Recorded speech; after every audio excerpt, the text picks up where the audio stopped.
Welcome to మాతృక TV. నేను మీ అభి. అతడి పేరులోనే ప్రతిఘటన ఉంది. అగ్రరాజ్య ఆధిపత్యాన్ని సహించని వ్యక్తి తన కుటుంబాన్ని, తన కొడుకులను అతి దారుణంగా చంపేసినప్పటికి కూడా ఎటువంటి భయం లేని వ్యక్తి, తన సొంత దేశంలోనే తన సొంత వాళ్ళతో ఉరితీయబడ్డటువంటి గొప్ప వ్యక్తి, యుద్ధ వీరుడు సద్దాం హుసేన్. ఈరోజు 17వ వర్ధంతి. మాతృక టీవీ సద్దాం హుసేన్ గారికి నివాళులు అర్పిస్తా ఉంది. ఎవరు సద్దాం హుసేన్? ఎందుకు నివాళులు అర్పించాలి? ఒక పేద కుటుంబంలో జన్మించిన వ్యక్తి ఒక దేశానికి అధ్యక్షుడు ఎలా అయ్యాడు? 1937లో ఇరాక్లోని టిక్రుత్ అనే గ్రామంలో జన్మించినటువంటి సద్దాం హుసేన్ గారు తన సొంత దేశంలోనే ఉరితీయబడ్డ గొప్ప యుద్ధ వీరుడు. సద్దాం హుసేన్ గారు చిన్నతనంలోనే తన తల్లిదండ్రులకు దూరమైనాడు. తన మేనమామ దగ్గర, ఖైరుల్లా అనే వ్యక్తి దగ్గర తన బాల్యం గడిచింది. 20వ ఏట అడుగుపెట్టేటప్పటికీ తన విద్యాభ్యాసానికి దూరమైన సద్దాం హుసేన్ గారు 1957లో అధికారంలో వచ్చినటువంటి బాత్ పార్టీలో తాను సభ్యునిగా చేరి ఒక దశలో తను సిరియా దేశానికి కూడా పారిపోవాల్సిన పరిస్థితి ఏర్పడ్డది.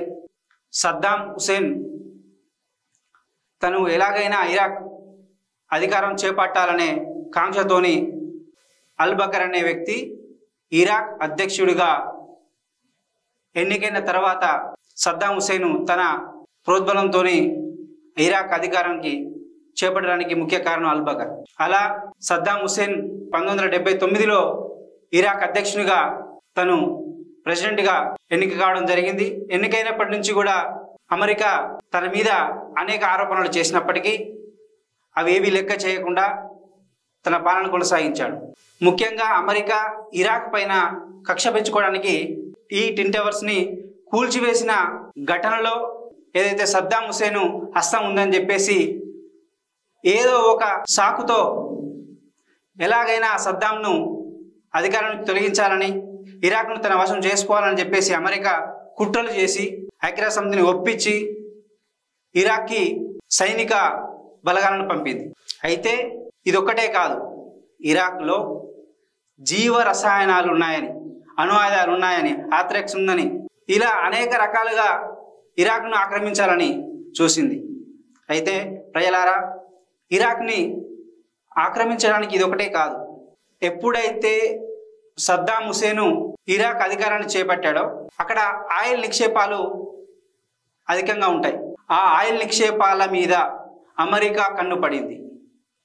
ఆయిల్ నిక్షేపాలను తన ఆధీనంలో తీసుకోవాలని, వాటి మీద తమ పెత్తనం చేయాలని అమెరికా భావించింది.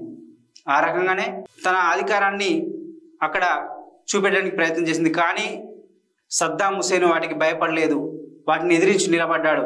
అయితే ఆయిల్ విషయంలో సద్దాం హుసేన్ కొన్ని సంస్కరణలు తీసుకొచ్చిండు. ఆ సంస్కరణలు అమెరికాకు నచ్చకపోవడం వల్ల ఎలాగైనా ఇరాక్ను తన అధికారం తెచ్చుకోవాలంటే సద్దాంను గద్దెదించాలని చెప్పేసి వాళ్ళు భావించడం జరిగింది. ఆ క్రమంలో సద్దాం హుసేన్ను తనను ఆ ఇరాక్ దేశం వదిలిపెట్టి పోవాలని 48 గంటల సమయాన్ని ఇచ్చింది. అయినప్పటికీ సద్దాం హుసేన్ ఎక్కడా కూడా భయపడకుండా తన దేశంలో ఉన్నాడు. 2003లో సద్దాంను తన అమెరికా సైనిక బలగాలతో బంధించింది, జైల్లో పెట్టడం జరిగింది. నా దేశంలో నా న్యాయస్థానం ముందు ఇతర అగ్రరాజ్య దేశం నన్ను దోషిగా నిలబెట్టడం ఏంటి, నన్ను ఒక ద్రోహిగా నిలబెట్టడం ఏంటని సద్దాం ధిక్కరించాడు. ఇది సద్దాం హుసేన్ను ముఖ్యంగా ఆయిల్ నిక్షేపాల కోసమే, కేవలం ఆయిల్ నిక్షేపాల కోసమే సద్దాంను ఒక ద్రోహిగా, నియంతగా చిత్రీకరించడానికి అమెరికా ప్రయత్నం చేసింది. సద్దాంను ఎప్పుడైతే ఈ యొక్క ప్రపంచానికి ద్రోహిగా, ఆయుధాలు కలిగిన వ్యక్తిగా తన మీడియాతో ప్రచారం చేయించిన అమెరికా డిసెంబర్ 30, 2006న తన సొంత దేశంలోనే తన అనుకున్నట్టుగానే అమెరికా తన పుట్టిన దేశంలోనే సద్దాంను ఉరితీయించింది. ప్రజలారా గ్రహించండి, అగ్రరాజ్యం తను కక్ష కడితే ఏ విధంగా సొంత దేశం వ్యక్తిని తన వ్యక్తులతోనే ఎలా చంపిస్తుందో గ్రహించండి.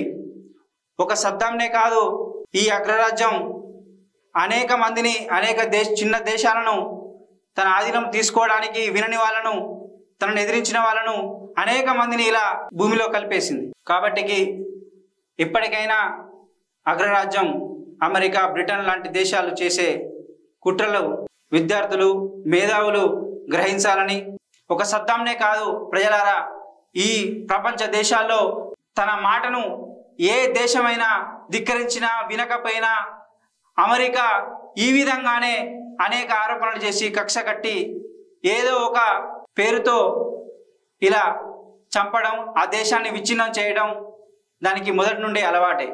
అయితే నిజంగా జీవ రసాయనాలు ఇరాక్లో దొరికాయంటే ఎటువంటి జీవ రసాయనాలు అమెరికా రాజ్యానికి కానీ ఐక్యరాజ్య సమితి కానీ ఎక్కడ లభించలేదు.